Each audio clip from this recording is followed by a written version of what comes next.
so first of all, we have to find forgiveness in all of this. HW most likely was doing rituals on W before he even came out of the womb. HW was the head of the CIA. He knew nothing but mind control. That's all his life was. And so therefore he engendered in his child exactly what he wanted. So it's not W's fault at all. I don't think W ever wanted to be president anyway.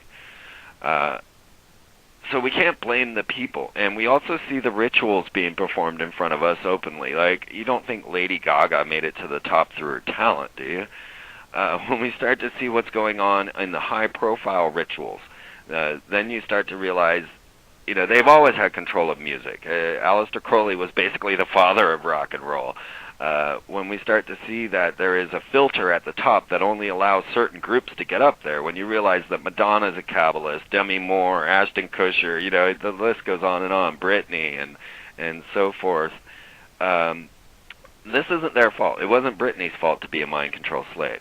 And she actually tried to break her programming at 26 and you know, scrawled 666 on her forehead, screaming she was the Antichrist, and tried to commit suicide.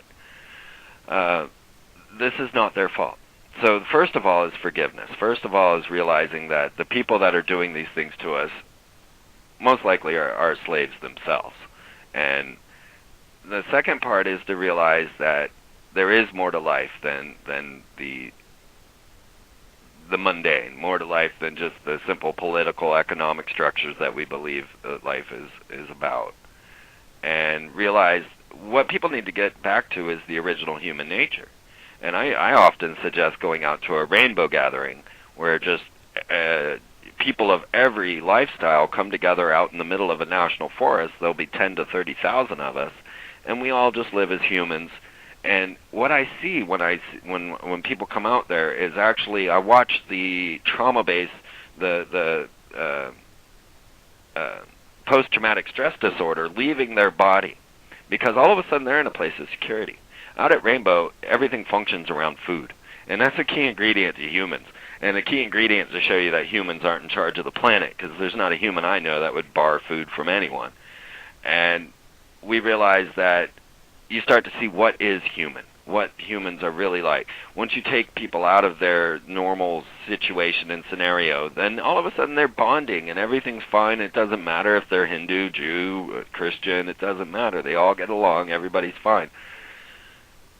So when you start to talk to people about changing the system and you say money is just this evil thing and needs to go away, then, you know, people immediately go, well, then we'll have to have barter or nothing will happen. They believe that people are only inspired by money, and that's simply not the truth or the case. Most of the greatest things that have occurred on planet Earth had nothing to do with people wanting the money.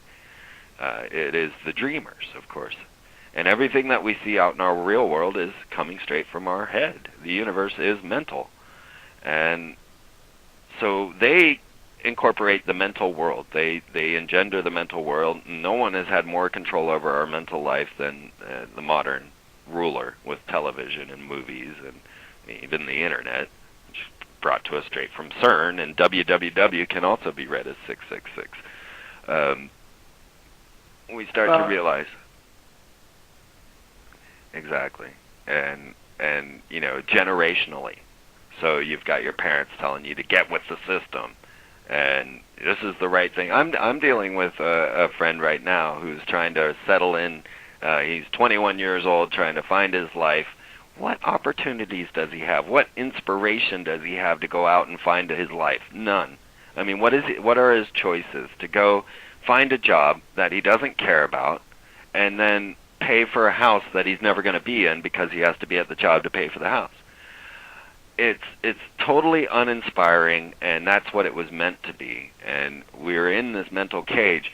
And the problem is that the solution is even more ethereal than the problem. So when you start to talk to people about the miraculous, about synchronicity and all of these things, well, for one, synchronicity basically only works if you believe in it. So everybody's become quite reasonable and rational, you know, like the death of Baron Munchausen, and has brought into this world a reasonable reason existence, which therefore has no miracles, no miraculous, nothing to inspire, nothing to look forward to except for slaving away at some job to keep your house. when that's not the truth at all. But you can't prove synchronicity to a person because it's personal. It is a personal coincidence that makes an impact on the person. I can tell you all day long of all the amazing things that have happened to me. I got trapped in Guatemala. The mudslide fell in front of my shuttle, and I wasn't able to leave Guatemala or catch my flight. Now I was a little bit frightened. I didn't know where to go. I was trapped. I didn't know what to do. I saw a man standing on a corner carrying the same backpack and tent that I had at that very same corner. And at that corner, I was wishing someone would come up and ask me if I needed a hand. So that's what I did for this gentleman, a little Mexican fellow standing there with the same Walmart tent as me. And so I walked over and said, "Do you need a hand?" And absolutely. Well, next thing I know, I'm on my way to Palenque with a group of Swedish girls, thanks to this guy.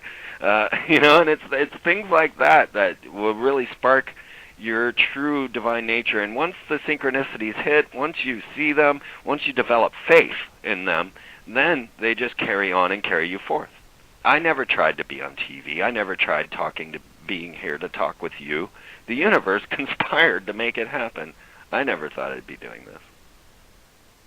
That's a critical ingredient. Everybody goes out every night with their expectations. This is exactly what's going to happen. I already know. And that's exactly what you're going to get. And if you're living in fear, then that you expect fear, then that's what you're going to get. If you expect your life to fall apart, that's what's going to happen. Now, the hardest part is convincing yourself that everything's great and it's all going to go wonderfully. But that's where we're at, that we have to figure that out. And that's the only path out of this. We can't fight the New World Order. We can't fight this military-industrial complex. We can't stand up for our rights and bathe the flag in blood, all these things. These are going to lead to nothing but more tyranny until we discover our true miraculous soul purpose and the true nature of humanity. Then we are just doomed. But as long as everybody thinks they're doing something by fighting, by standing naked out and protesting naked scanners, as if this were an issue, we're never going to change, right? We need to realize what's really important and where the true faith lies and how the universe works.